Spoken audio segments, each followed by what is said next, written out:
Assalamualaikum warahmatullahi wabarakatuh.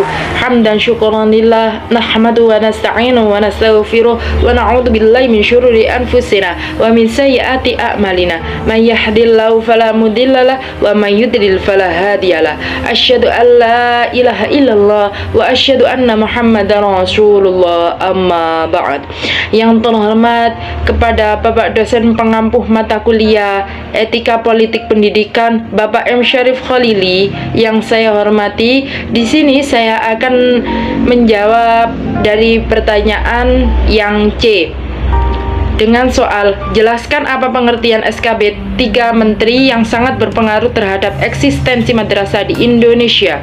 Jawabannya, keberadaan madrasah sangat diperlukan keberadaannya sebagai tempat murid-murid menerima ilmu pengetahuan agama secara teratur dan sistematis.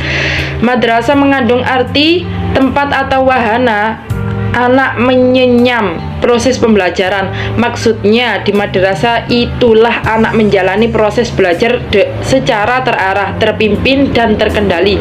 Dengan demikian, secara teknis madrasah menggambarkan proses pembelajaran secara formal yang tidak berbeda dengan sekolah. Hanya dalam lingkup kultural madrasah memiliki konotasi spesifik. Di lembaga ini anak memperoleh pembelajaran hal ihwal atau seluk-beluk agama dan keagamaan, sehingga dalam pemakaiannya kata madrasah lebih dikenal sebagai sekolah agama. Memang pada waktu itu terdapat dua sistem pendidikan yang sangat berbeda antara yang satu dengan yang lainnya. Di satu pihak umat Islam memiliki pesantren yang berorientasi agama, sementara pemerintah kolonial Belanda memperkenalkan sekolah-sekolah modern yang menganut sistem persekolahan dan mengembangkan pengetahuan umum seperti yang berkembang di dunia barat. Hal ini sedikit banyak yang mempengaruhi sistem pendidikan pesantren yang telah berkembang di Indonesia. Adanya perbedaan yang sangat kontradiktif antara kedua sistem pendidikan tersebut rupanya menggugah sebagai penduduk pribumi.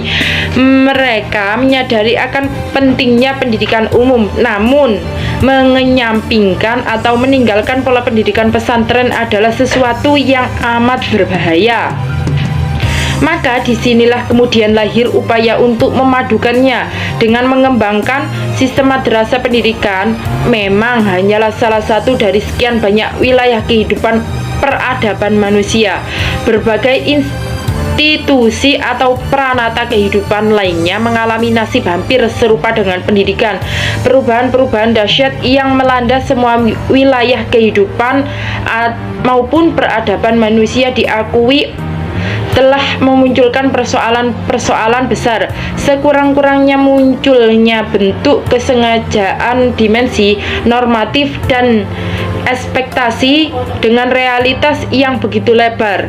Sekurang-kurangnya munculnya bentuk kesengajaan dimensi normatif dan ekspektasi dengan realitas yang begitu lebar. Kenyataannya ini sebagai contoh terjadi pada bagian kehidupan yang tergolong esensial bagi manusia, yakni realitas agama.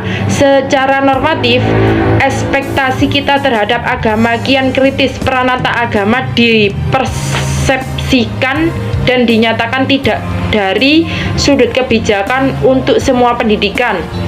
Di negara kita berhadapan dengan kenyataan kependudukan dan letak geografis yang menuntun kesiapan sumber daya dan sumber dana yang tidak kecil, dan terlebih sangat penting menuntut rasa keadilan. Kebijakan program yang skalanya kecil ternyata mengimplikasikan kesulitan-kesulitan fisik, material, sosial, dan etika. Berdampingan dengan kenyataan ini bisa disaksikan tumbuhnya ketidakpuasan terhadap pendidikan, bahkan hilangnya sebuah kepercayaan.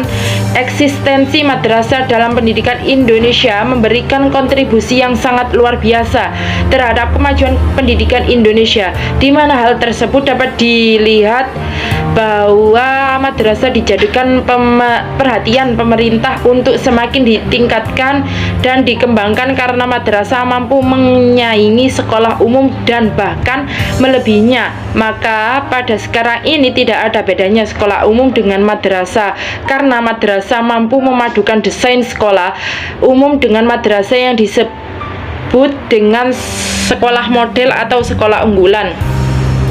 Kebijakan yang dilakukan oleh pemerintah Orde Lama adalah awal dari kebangkitannya pendidikan Islam secara menyeluruh dari model kelembagaan seperti madrasah atau yang bersifat non-lembaga, contohnya surau dan masjid. Sebagai tempat mengaji, Departemen Agama memiliki peran yang sangat vital terhadap perkembangan madrasah pada masa Orde Lama. Dengan sangat gigih, Departemen Agama sangat intens memperjuangkan politik pendidikan Islam di Indonesia. Orientasi Departemen Agama dalam bidang pendidikan agama diajarkan di sekolah-sekolahan. Di samping pada pengembangan madrasah itu sendiri, secara spesifik usaha ini ditangani oleh satuan khusus yang mengurusi pendidikan agama. Dengan demikian, pada masa pemerintah Orde Lama, Departemen Agama langsung membawahi madrasah dengan bidang khusus yang menangani sehingga pendiri madrasah diberikan kesempatan seluas-luasnya untuk mendirikan dan mengembangkan madrasah.